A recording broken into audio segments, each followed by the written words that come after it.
even though I could physically heal from this, at least I thought I physically had healed from the trauma, reversed the early menopause, the PTSD was still under the surface. And what I now know is that women who have had trauma, adverse childhood experiences, either everyday stress or post-traumatic stress, during this period of the perimenopause are vulnerable for additional symptoms, neurologic symptoms, endocrine symptoms, so hormonal balance, mood issues. And this PTSD for me was just under the surface all the time, which led me to burnout, essentially. And even though I thought I had hormonally, I had all the pieces of the puzzle together. So this is where I say it takes more than hormones to fix our hormones. This is the Anthropology Podcast, the podcast where we optimize the bodies, brains, and lifestyles of entrepreneurs, go-getters, and world-changing innovators. Welcome to the Anthropology Podcast. I'm your host, Dr. Megan Walker. As a naturopathic doctor and anthropologist, I optimize the health and performance of badass women working to change the world as entrepreneurs and go-getters. People exactly like you. Your business, body, and inner badass, these are the themes we are exploring. My guest today is someone truly incredible in the health and functional medicine world. Dr. Anna Cabeca is the author of the Hormone Fix. She is a triple board certified obstetrician and gynecologist, and she is just an all-round awesome woman.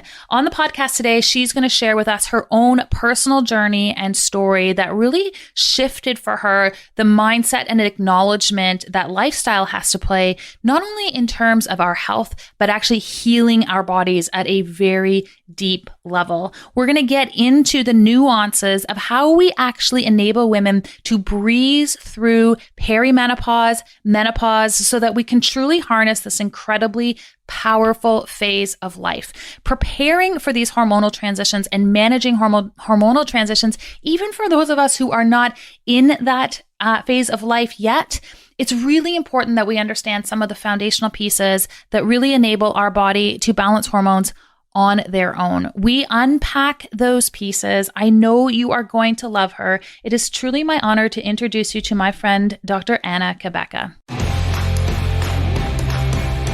Dr. Anna Cabeca, welcome to the Anthropology Podcast. Great to be here with you, Megan. Thanks for having me. Well, we have to just jump in right away today because we were chatting before we started to record. And really quickly, I was like, oh my gosh, we are doing like all of these. We're just dropping gold here with respect to addressing women and entrepreneurship and hormonal balance and why we really are poised to take over the world. So before we get back into all of those things that I so desperately want to share with our listeners, can you give us some background in terms of who you are and how we got to where we are today, where really you are a leading expert in the world at helping women transition through the various hormonal phases of their life? Yeah, well, just a quick note is that I got here because my own traumatic story, right? It's our mess becomes our message type of situation in so many ways. To be serious about it, Megan, it's been a journey, a life's journey, loving, helping, and supporting women and women's health. And from, watching my mom suffer with cardiovascular disease when she was 52 and I was 16, and thinking there is just recommendations that are being made for her that are based on studies made for men. So at an early age, I became really passionate about solving women's health issues and standing up for women in this arena. And that led me naturally to be a gynecologist and obstetrician, a women's health physician through the lifetime, right? So it's such a blessing. I mean, from teenage girls through geriatrics, through, our entire lifespan, I was able to care for generations of women. And as an expert, Emory University trained, right, one of the best institutions in our nation for training in gynecology and obstetrics. I started my own practice, Southeast Georgia, and post-traumatic event led me into early menopause at age 39. And so this is where I was, a hormone expert. I'd been even studying bioidentical hormones at that time for nearly a decade. And I had nothing in my doctor's bag to help me. I was told I was in early menopause and with premature ovarian failure or premature ovarian insufficiency. I was told I would never be able to have another child again.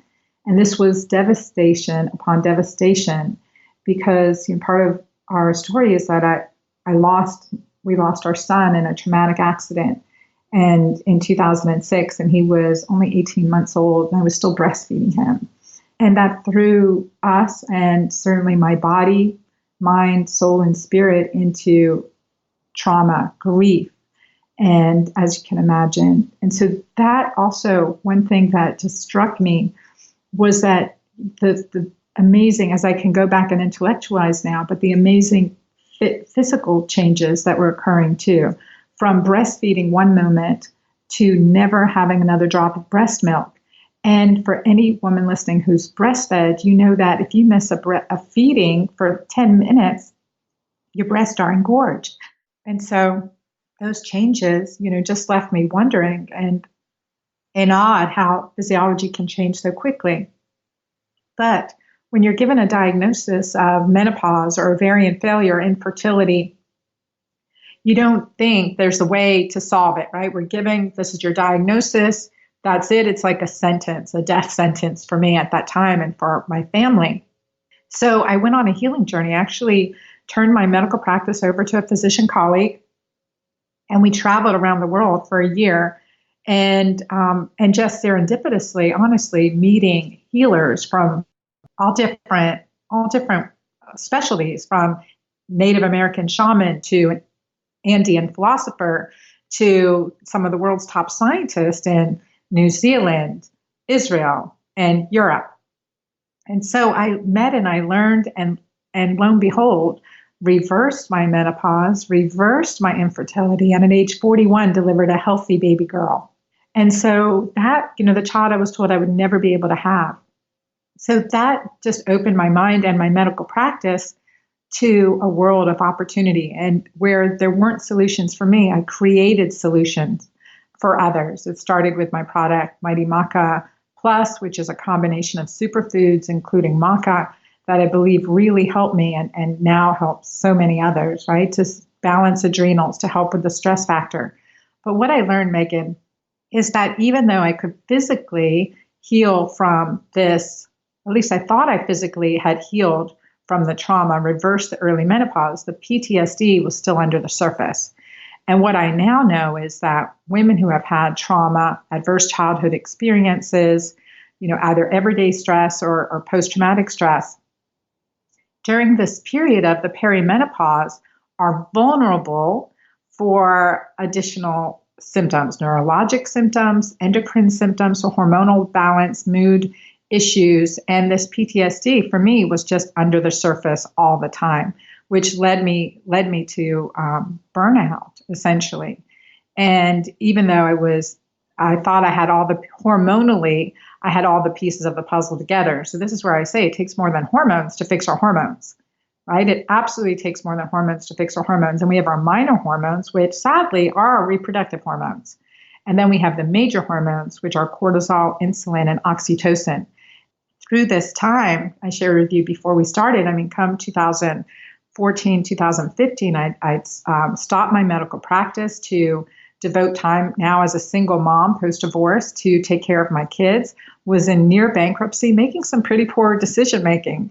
And I shared when I was on stage, before you spoke at Futures of Health, I shared, remember that time I was engaged? I was making some poor decision making. And so that can include our relationships, right? And my children post-divorce, one in elementary, one in middle, and one in high school, our relationships were really struggling. All girls, mama-daughter battle certainly going on, but there was more to it. There's a physiology to that. And as I was in this state, the brain fog, the memory loss, the agitation, if that wasn't enough, I hit 48 and 5, 10, 20 pounds crept up again, despite not doing anything different. But I heard that from so many patients, and early on in my medical career, I'd be like, really? You're not doing anything different? Surely you're doing something different, right? Like an extra candy bar, not exercising as much, more sedentary. Well, legit, I was not doing anything different. And I had been over 240 pounds at one time, lost 80, 90 pounds and kept it off for nearly a decade. And these pounds started creeping back up. With that, I thought, oh my gosh, when will this weight gain stop, right? Because if you've been heavy and lost the weight and then all of a sudden you start gaining the weight again, you're like, oh my God, when will it ever stop? So I had that fear. And that took me into embracing the ketogenic lifestyle. But then, I would get keto-crazy is what I call it. And I go into detail in the book. So hence the Keto-Green is my solution to that. The alkalinizers, which include, nutrients, high quality, micronutrient rich, alkalizing vegetables like greens, chard, cauliflower, collards, beef greens, all of those things are really, sprouts are all very, very alkalinizing and low carbohydrate. So incorporating that into my diet, as well as lifestyle factors that improve our physiology, stress management, and those issues. And so that became my Keto-Green approach. But not only that, so going from that stage, near bankruptcy, getting clear, shifting to use ketones for fuel over glucose for my brain, because as we enter this transition stage of menopause, we become less able to use glucose for fuel in the brain because it's an estrogen-dependent process. So switching to ketones, at least periodically, really powers up our brain. And so that helped me with clarity, that helped me experience the peace, like biblically it says, the peace that surpasses all understanding. It helped me experience that in a time of turmoil in my life. And I always say to be the ocean, not the waves, or the eye of the storm, right? To have that peace, calm center, that healthy foundation where you can respond instead of react. And so that combination of getting keto alkaline or Keto-Green helped me get into that state and thereby make some really good decisions, shift from a state of near bankruptcy to creating products and programs that help me and then helped others, so the entrepreneurial side of things, and shift me from that point to a 7-figure business. And in addition, the best part of it, yes, I lost the weight, kept it off, the mental clarity and the sense of peace and ability to manage my emotions or to actually feel more at peace on a regular basis, manifesting the healthiest relationships of my life now with my daughter, with my employees, with my friends and special relationships in my life. So manifesting the healthiest relationships in my life. And one of my clients who I taught this approach to, she said, not only do I like my family better, but they like me better too. And I completely get that. I love this. I really do love and appreciate this story, Anna, because I think sometimes when people have gone through trauma and been able to come out the other side and then, evangelize and create product around it, it's like, okay, great. Well, that maybe worked for you. But what I really love about this approach is that not only did you go, okay, here was my journey and here's what worked for me, you layered that with, and I happened to have already been an expert in obstetrics and gynecology and women's health and women's hormones. So we layered a whole new level of medical experience on it and credibility and scientific validity to it. And I think it's sort of the trifecta of the coming together of those experiences that make your solution and your system so compelling. Because at first glance, I know with keto, everyone hears this word, and I really want to unpack your Keto-Green system, because I feel as though people they hear keto and they hear menopause and they hear, some weight stuff. Everyone's going to hear their particular pain points. And then they're just going to go Google a ketogenic diet and be like, it didn't work. Just like everything else I tried didn't work. And I have found in my clinical experience, and you just alluded to this, so we're going to unpack it, is that it's not about just trying a bunch of things. It's often the sequence in which you start to put these things into play where the magic happens physiologically. I want to get into the keto side of it, and I'll mention to everybody too, we're actually going to teach a masterclass on this in September. So if you're like, this is intriguing, I want to know more, we're going to lay it out for you a little bit more in depth in September.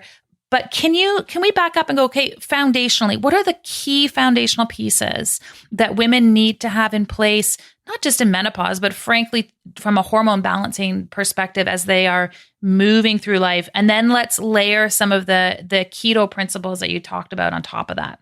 Yeah, absolutely. And I think it all starts with a good foundation. And so when I build out my programs, it's more than what we eat. But I also want to emphasize, and just put emphasis on the fact that I was a hormone expert, right? Mm-hmm. And I was still struggling.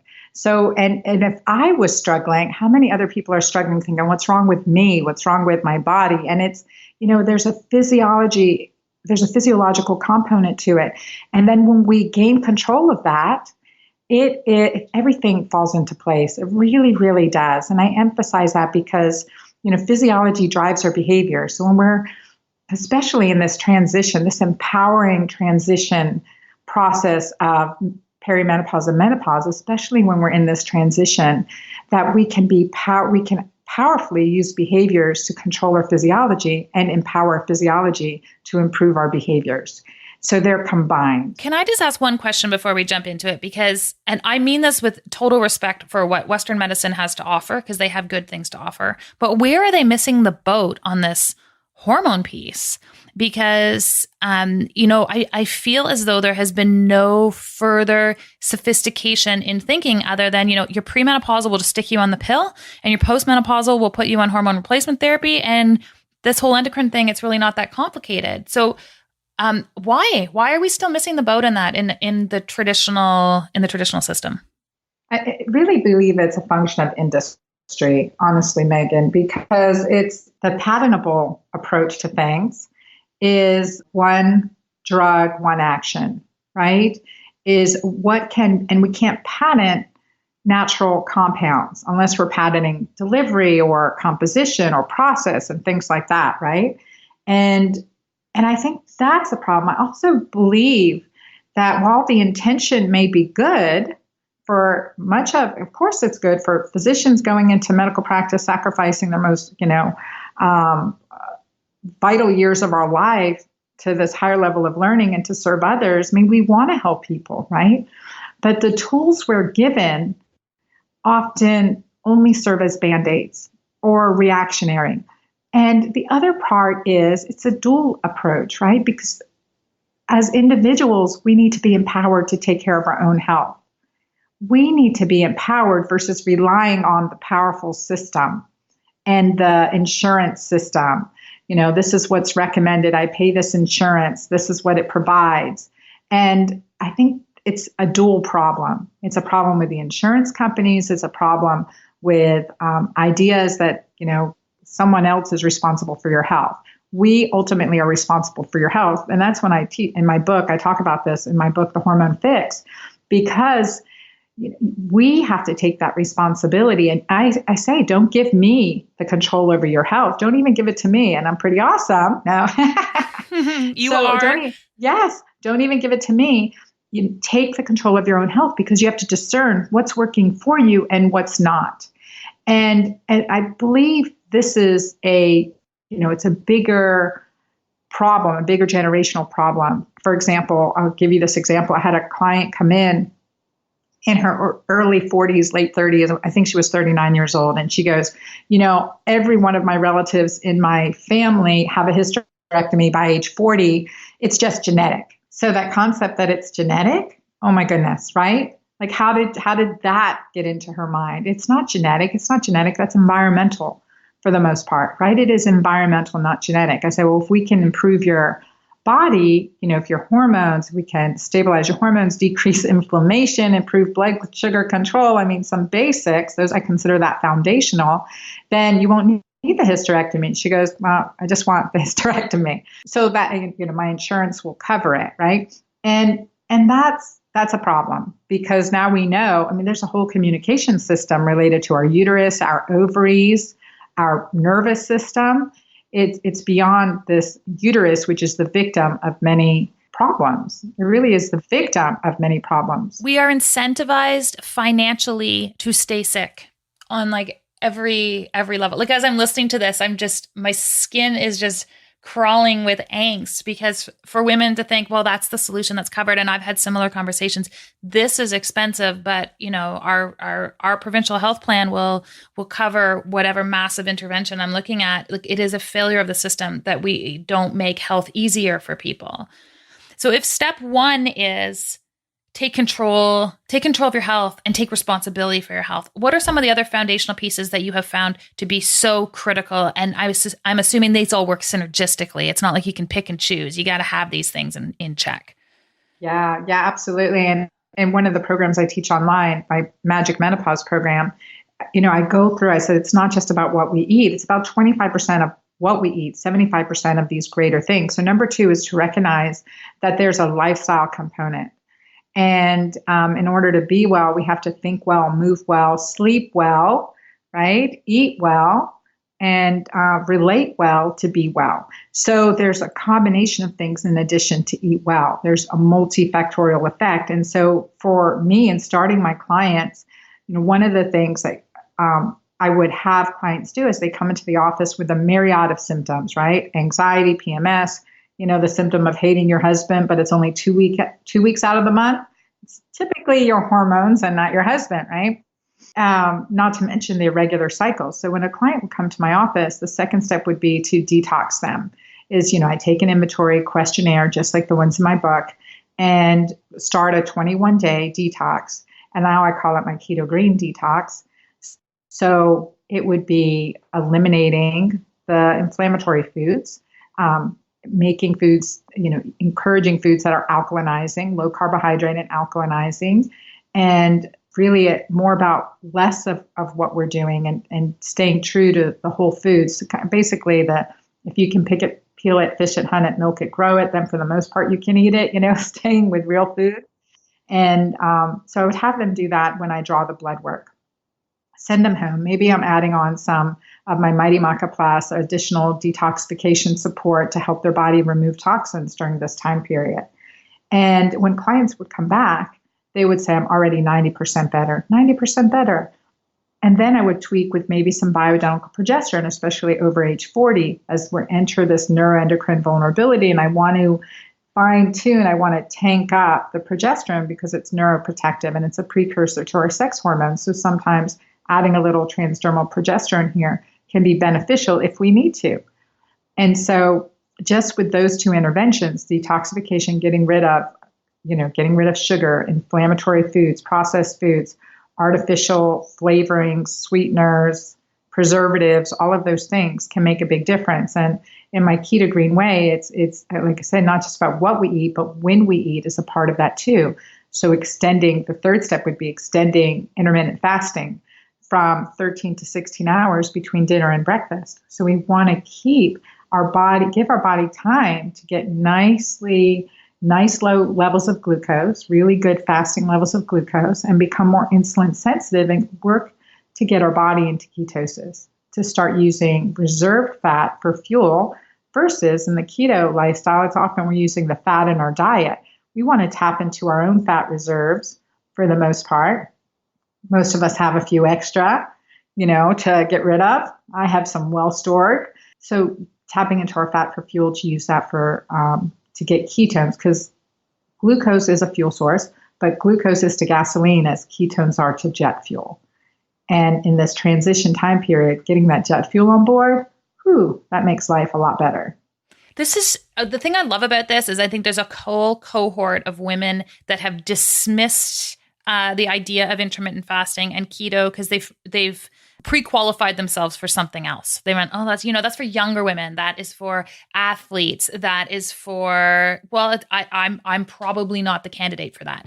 And I love what you're saying is that, women as they're going through this phase of life are actually prime candidates for what the ketogenic diet has to offer in your unique take on it. And I love that piece. What are some of the tenets of the Keto-Green way in terms of how women can expect to experience their diet if they're doing this? You mentioned the intermittent fasting, but what are some of the other elements? Yeah, absolutely. And I think like you touched on the key difference between the process, even the order of the way we do things, how that can make a really big difference. So for me, the Keto-Green way starts with getting alkaline first. And I have clients check their urine pH. And I tell you why. It is another vital sign. Just like the weight on our scale, our blood pressure, our pulse, our temperature is another our vital signs. The urine pH is a vital sign. It tells us how well are we doing, because it tells us more than about how are we getting enough healthy nutrients. I mean, I've had vegetarians acidic with their urine pH, and they're like, why am I? Well, how's your stress level? Are you in a toxic environment or toxic relationship? Cortisol, increases in cortisol, PTSD can increase, absolutely decreases our urine pH, makes it more acidic. So increases our acidity. And that's a key realization, because then we're robbing Peter to pay Paul, right? We're going to take nutrients from our bones, muscle, nervous system, right, to use these nutrients for maintaining our blood pH, which has to be maintained very, very specifically. And we don't measure blood pH because it's pretty well maintained. Unless we're severely ill, is that going to fluctuate significantly? But our urine pH is a barometer. It is measuring, okay, how are we doing today? And I first recognized this when I was going into ketosis and I was having those keto-crazy symptoms. I would check my urine pH. I'm like, I'm acidic. Well, in functional medicine, I call it functional gynecology, that alkaline urine pH really helps with, gives us the power of healthy detoxification, helps with hormone balance, and just recognize that it feels better when we have an alkaline urine pH. And so certainly the diet helps, but the mornings I would walk on the beach, barefoot, walk on the beach, I would be alkaline all day. And I was like, doing the same things, eating the same things, but the walk on the beach, now I know, drove down my cortisol level. So I had a healthier physiology to start the day with, versus the mornings I woke up, maybe had a keto coffee, and was stressed because I had to run 3 kids to 3 different schools, right? So I know that acidic all day. Yes, acidic all day. So, utilizing that made a difference. And another, so first thing is get alkaline urine pH, is really work on the alkalinizers in your food choices, low carbohydrate alkalinizers. So those greens and sprouts and healthy food choices, as well as the lifestyle, meditation, yoga, what gives you pleasure, go walk on a beach, having laughter with a friend, having sex with your partner.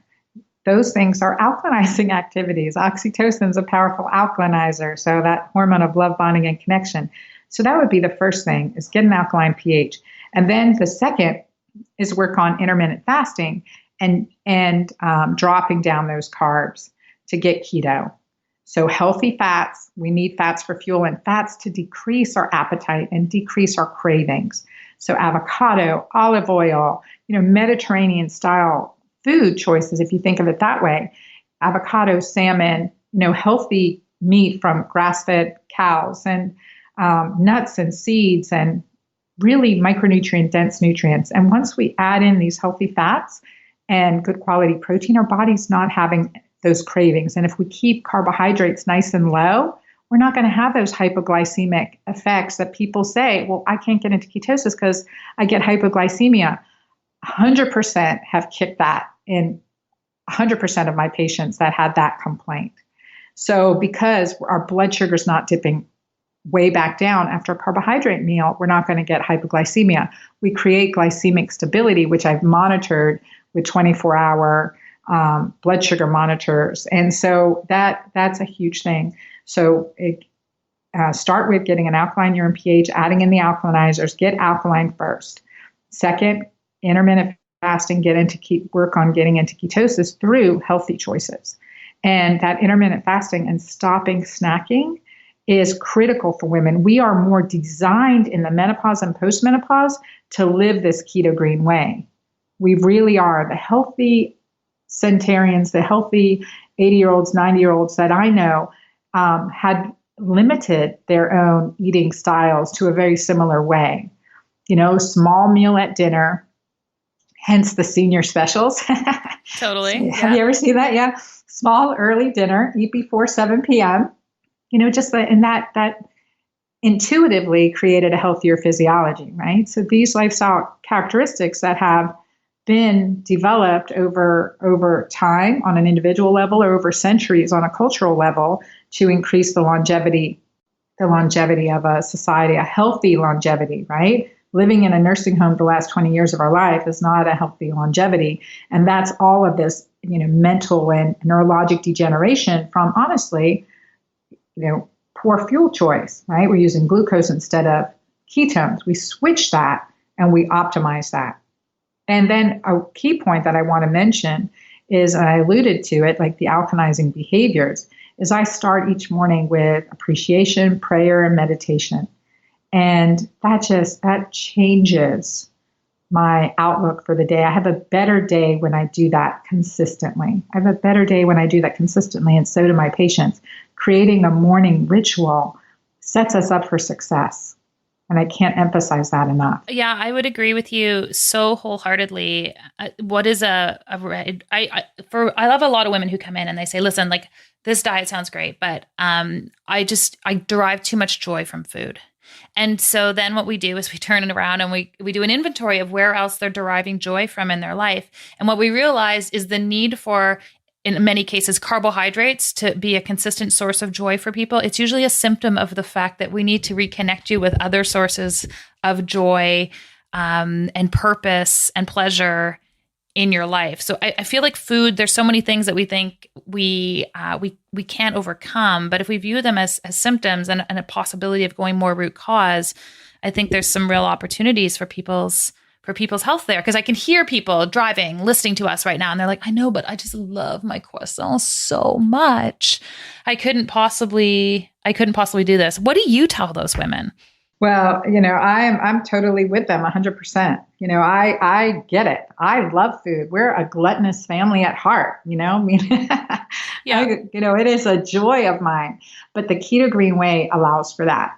The Keto-Green way, you're eating really good choices. You're no longer craving that croissant, but when you want it, enjoy it. So you can have feast days. And I was interviewed, Megan, regarding Kourtney Kardashian's cheat days, right? And the people.com. So People Magazine interviewed me and they're like, well, what do you think about these cheat days that Kourtney has? I'm like, in her ketogenic regimen. I said, well, first of all, she's not ketogenic when she's having a cheat day, and I prefer to consider it a feast day, and she's having that waffle one day a week or whatever, and then hopping back into ketosis. I said, that's absolutely fine. That keeps her from having deprivation fatigue, or restriction fatigue. That keeps her from feeling deprived and having restriction fatigue. And I think that's really important. So if I have a client who says, well, I can't give up my cup of coffee or I can't give up my croissant, what I want to tell them is, well, what will keep you inspired? Will that Sunday croissant work for you? Will that Sunday cup of coffee work for you? I mean, because coffee raises our blood glucose, I noted for myself, which was so disappointing to see, that one of the reasons I get kicked out of ketosis because I have a cup of coffee, even if it's a keto coffee in the morning, my blood sugar will go up 20 points. So caffeine revs up my cortisol, revs up my glucose, right? So that kicks me out or makes me struggle throughout. Really is defeating. So when I cut out caffeine and cut out that morning coffee, it's a better control, better energy, better vitality throughout the day. And that's an important thing. So we look, okay, is this addiction, is this craving serving us? Is it leading us towards health, or is it leading us towards disease? Is it making us go closer to our goals or leading us further away? And just that level of discernment, just kind of like turning, like which direction is my needle going with this decision, that awareness is powerful reinforcement. And then saying, okay, we'll have it, let's do that once a week, or maybe it's twice or 3 times a week to start. And let's, eventually you'll get down probably most likely to once a week, or there'll be occasions where you have feast and holidays and all these things. That's living life. So I don't want people to feel deprived. I want them to feel empowered.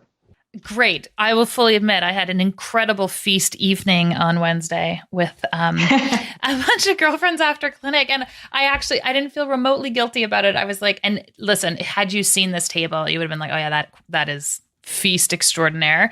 But it was really fun. And I agree with you. When you have strategic moderation in other areas of your life, and you're clear on what the goal is, and you feel amazing with it. Like, here's the thing: is I agree with you completely. You don't feel like you're suffering when you're alkaline and your blood sugar is balanced and you're focusing on gratitude. You really feel amazing. And then being able to have these feast moments. I love that language. It's icing on the cake. Mm-hmm. Yeah, it isn't. None of this is moving into a place of suffering. And I think sometimes people worry about that, right? Like, oh, it's gonna be so hard and it's gonna feel awful. And it's just like a diet. It's not. It's like this incredible lifestyle. And you're on such a high when you execute on it. Absolutely. Absolutely. And we have those feast days guiltlessly and shamelessly, right? Guiltlessly and shamelessly, and consider it a feast. And I know from, having eating disorder early in life, binge eating, that's a concern for people. I don't want to be binging, right? And that's important to recognize too. So, having setting yourself up for success, hydrating well, maybe doing a Keto-Green protein shake before you go into your feast, you're going to have better control. You're not going to go in, I'm starving all day and then I'm going to binge, right? So you also set yourself up for success over any concerns as well. Yeah, such great advice. And I just want to let everyone know, I mentioned this earlier, but we are going to be doing a masterclass related to these concepts on September 13th. And I will reiterate this, and it will be in the show notes. But if you go to anthropologylabs.com/hormone fix, we're going to have Dr. Cabeca on live at 1 p.m. on September 13th. And we're going to unpack this, and we're going to take questions from all of you because I really believe this is such an important concept and lifestyle opportunity for all women, really, in terms of being able to balance out their hormones and setting yourself up for maximized contribution to this world. I am so grateful for you, Anna. And I feel like we could just keep going on this, but I want to make a transition in the interview. I want to, we have a series of rapid fire questions. We call these KPIs. So key performance indicators, just like we have them in our business. I believe we also have them in how we live our own lives.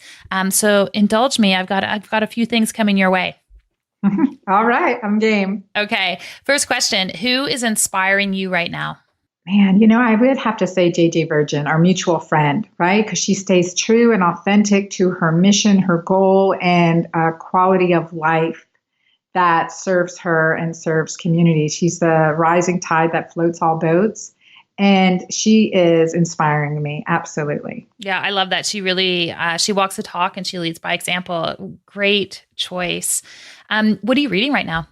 I am reading The Tattooist of Auschwitz. Right now, that was referred to me. Mm-hmm. Yeah, powerful. What is the one thing you're most consistent with respect to your health? I am most consistent with alkalinizers, with getting greens in my system. That's a component. I'm my plate every day, every meal has to have something that's alkalinizing, balancing on it as a regular, because I know how damaging stress, cortisol, and trauma is to my physiology, and I have to constantly counteract it. And then it just creates, it does create a fullness, I think I'll call it a higher connection with nature as I do that. What is something totally badass about you that people would not otherwise know? Oh man, I am a boxer. Oh yeah, you are. I love that. I am. It's one of the best workouts. I started doing it in Australia, in Melbourne, Australia, in 2007. And it was a meditation for me. It's the only activity, just hitting the mitts with another person, not necessarily being hit, but hitting mitts or mitt work, it's called, or bag work, is the time that my brain empties, and it became a meditation. So, and it makes great shoulders for those off the shoulder blouses we love. It's brilliant. Multifaceted. What do you do for fun or play? For fun and play, really, it's cooking in the kitchen with my kids. I love that. I absolutely love that. And then travel whenever we can. So but that cooking in the kitchen, we'll pour a glass of wine, we'll eat. Okay, so my 11-year-old does not get wine typically. To be clear.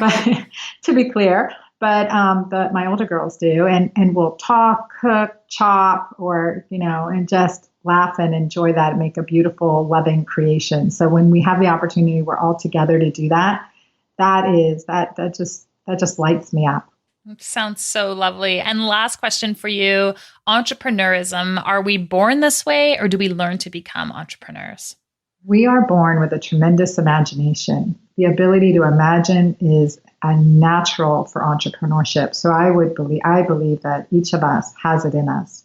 Fantastic. It's my favorite question to ask. Dr. Anna Cabeca, author of the Hormone Fix. It's such a pleasure having you here today. Thanks for being with us. Thank you.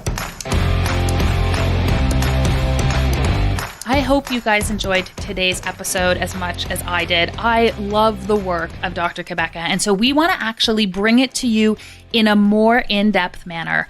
On September 13th, we are going to be hosting a masterclass, a live Q&A with Dr. Cabeca, and we are going to storyboard that entire masterclass based on questions that we get from all of you. So if you want to register and be part of that live conversation, if you want to be able to ask Dr. Cabeca questions yourself, you need to register for that event, and you can do that by heading over to anthropologylabs.com/Hormone Fix. We've linked this up in the show notes. We're going to share it on social. You can find all these things if you're following me on Instagram.